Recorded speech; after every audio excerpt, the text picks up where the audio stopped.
semangat ya untuk belajar. Bersama saya Ririn Tayani, kita akan belajar tentang elastisitas. Apa kalian sudah siap menyimak video kali ini? Pada pembelajaran kali ini, kita akan belajar tentang elastisitas. Adapun tujuan pembelajarannya adalah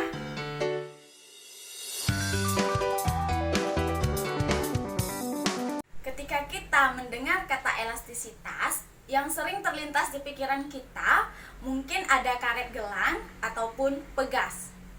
Nah, barangkali di antara kalian ada yang pernah mengalami saat kita meregangkan pegas dengan suatu gaya, maka pegas itu akan bertambah panjang, kemudian pegas bisa kembali ke bentuk semula. Nah, mengapa hal itu bisa terjadi? Atau mungkin dari kalian ada yang pernah mengalami juga saat meregangkan suatu karet gelang dengan gaya yang sangat besar, tiba-tiba karet itu putus. Mengapa karet bisa putus? Apa yang menyebabkan? Mari kita bahas bersama-sama pada video. Ya, jadi elastisitas adalah kemampuan suatu benda untuk kembali ke bentuk awalnya ketika gaya luar yang diberikan pada benda itu dihilangkan. Baik, sebelum kita lanjut ke pembahasan berikutnya, dari gambar-gambar berikut, bisakah kalian menggolongkan mana yang termasuk benda elastis atau benda tidak elastis? Benar ya anak-anak, jadi benda-benda yang memiliki sifat elastis dikatakan benda elastis. Benda elastis adalah benda-benda yang dapat kembali ke bentuk semula setelah gaya luar yang diberikan pada benda itu dihilangkan. Seperti contohnya tadi ada selingki, karet, ketapel, pegas, dan masih banyak lagi contoh-contoh benda elastis dalam kehidupan sehari-hari. Kebalikan dari benda elastis disebut benda plastis. Jadi benda plastis dapat didefinisikan sebagai benda-benda yang tidak dapat kembali ke bentuk semula setelah gaya luar yang diberikan pada benda itu dihilangkan. Contohnya ada plastisin, tanah liat, batu, tepung kue, dan masih banyak lagi contoh-contoh dalam kehidupan sehari-hari. Berbicara benda elastis, ada pun besaran-besaran yang mempengaruhi perubahan bentuk benda. Yang pertama ada namanya tegangan. Sebuah benda elastis dengan luas penampang A diberikan gaya sebesar F, maka benda itu akan mengalami tegangan. Tegangan menunjukkan kekuatan gaya pada benda elastis ini. Nah, secara matematis, tegangan dapat dirumuskan sebagai gaya per satuan luas. Jadi, sigma sama dengan F per A. Nah, dalam hal ini tegangan memiliki satuan Newton per meter kuadrat.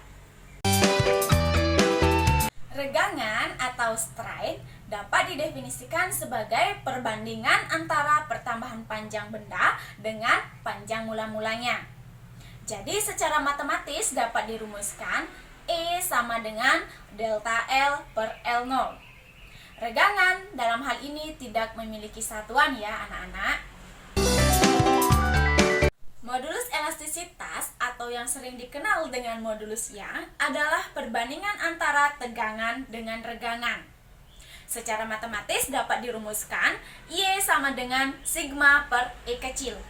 Ketika kita menjabarkan persamaan dari tegangan dengan regangan itu, maka kita akan memperoleh persamaan dari modulus Young Y sama dengan F kali L0 per A kali delta L.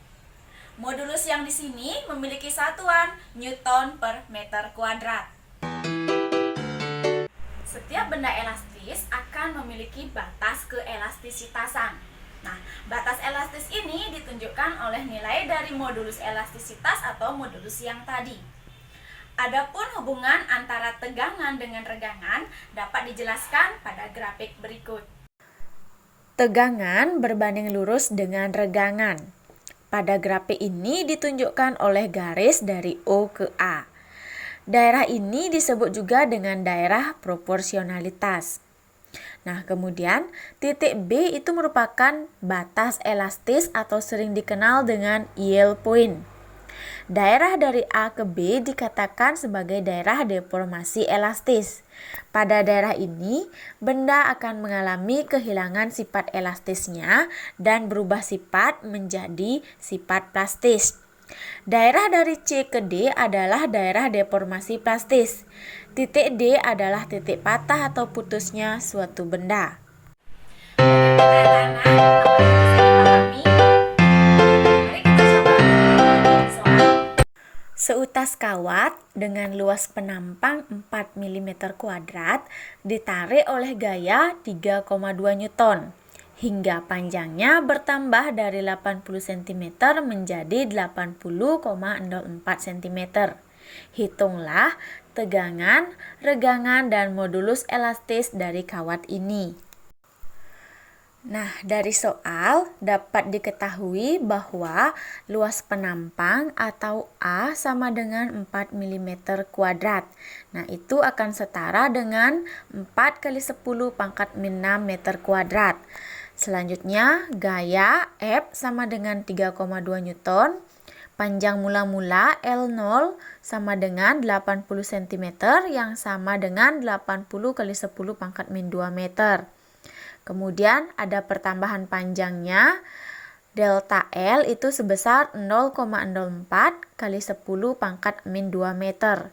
Nah, kemudian yang ditanyakan dari soal tadi itu adalah tegangan, regangan, dan modulus elastis yang kita simbolkan dengan sigma, E kecil, dan Y. Selanjutnya, bagaimana penyelesaian dari soal ini? Nah, untuk menghitung tegangan itu sigma sama dengan gaya per luas penampang. F per A, sehingga kita masukkan dari yang diketahui 3,2 dibagi 4 kali 10 pangkat min 6, kita peroleh hasilnya 0,8 kali 10 pangkat 6 Newton per meter kuadrat. Selanjutnya, untuk mencari regangan, E sama dengan delta L per L0. Kita masukkan angkanya sehingga diperoleh bahwa regangannya 5 kali 10 pangkat min 4. Selanjutnya, modulus yang atau modulus elastisnya Y sama dengan tegangan peregangan. Jadi kita tinggal memasukkan yang tadi sudah diperoleh tegangannya dan regangannya, sehingga didapatlah nilai modulus yang Y sama dengan 0,16 kali 10 pangkat 10 Newton per meter kuadrat. Anak-anak, demikianlah pembelajaran kita kali ini tentang materi